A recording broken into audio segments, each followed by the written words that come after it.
The love-hate relationship with marketing. To market, to sell a tall tale. To market, or else you will fail. To be honest, in the love-hate marketing category, mine is mostly a hate relationship with marketing. While we can't shine our light under a bushel, marketing says there are a myriad of things you must do to get interest in your books and bring a floodlight to illuminate that bushel, because the market is flooded with books, many substandard and many unedited. Hello, and welcome back to The Writing Journey. I'm Ellen Byerrum, a mystery writer and author of plays, thrillers, and children's books. And the forthcoming These Crooked Things, the second book in my Art Deco series.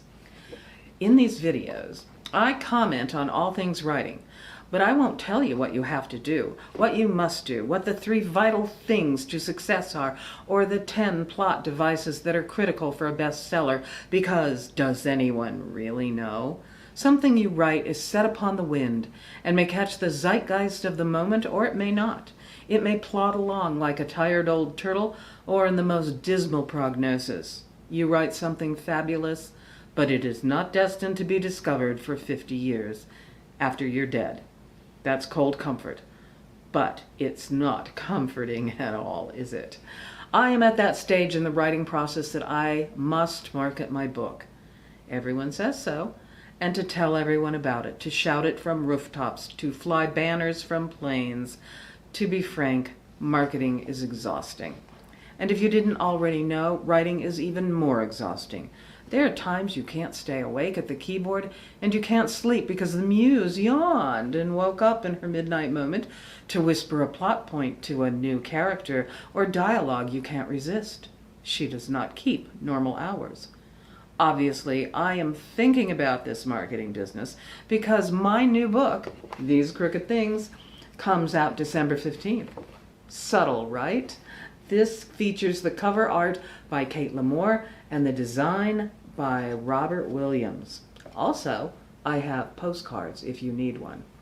So why even read a book right now when the world is topsy-turvy and the orange spirochete is all around and we don't know what's going to happen tomorrow? Well, a book will take you to a different place and a different time. Books like mine offer mystery and comedy and romance, because what is life without a little romance?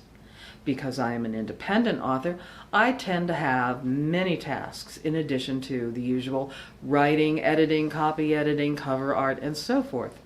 You might think traditional writers have it easier, and maybe some do. While advances, a spurious term for money you don't really receive until your book is finished, advances have declined. The writer's responsibilities have risen, and they are expected to do nearly as much as we independent writers to promote their books, without the control over books as we independents have, such as the cover art, the typography, and other fine things. At the same time, more and more readers are reporting that the quality of traditional books has slipped. They don't know what happened to the editing. It's not simply typos and grammatical errors, but bizarre typography in the text, as if someone went to sleep. Never fear, the traditional publishers' marketing departments are busy trying to come up with more and more marketing efforts and ideas, tasks for the writers to do, not them.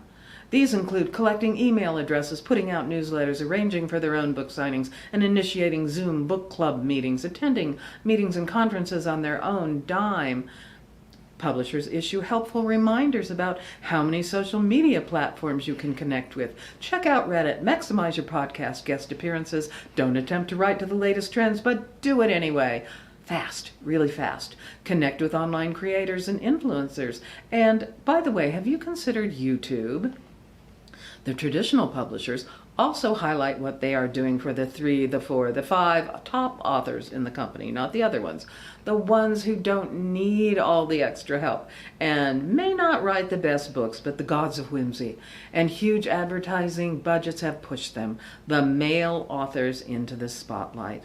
Yes, their successes. After all that, a few years ago, one publisher testified in government antitrust hearings that he had no idea, none, what made a bestseller. That's always good for a laugh. So here I am with my ebook in hand, or at least in cyberspace. And here, let me tell you, a snapshot of the action. A corpse, a cover-up, and a grievously injured pregnant woman lead a playwright and a playboy detective down a crooked path to a secret society, a long-ago death, and 3 potential killers of a very rich bad boy. It is November 1934.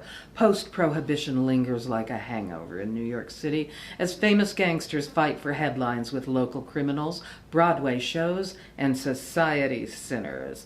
Amid the glitz and glamour, a man lies dead on the floor of a swanky Upper East Side apartment as his injured pregnant wife hides nearby. Private Detective Graydon Chase and his new fiancée, playwright Esme de la Forêt, are called in by the family to keep the scandal at bay.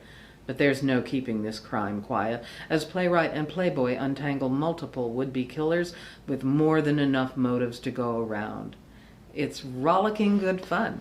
And if you haven't checked out these crooked things, then go ahead and look for Crook Tales for Two. It is the first book in the series, an award winner, and you might want to check that out. You can purchase this online now, and at the same time, get your pre-order for these crooked things. Also, don't worry about ordering from the Big A. I know some of us, perhaps a lot of us, have problems with that. You can buy from other booksellers because I am publishing this book through Draft to Digital as well as the Big A. So it's available through Barnes & Noble, Apple Books, Smashwords, and other online sellers. So please take a look. That's all I have for now, and I'll talk to you next time. Bye.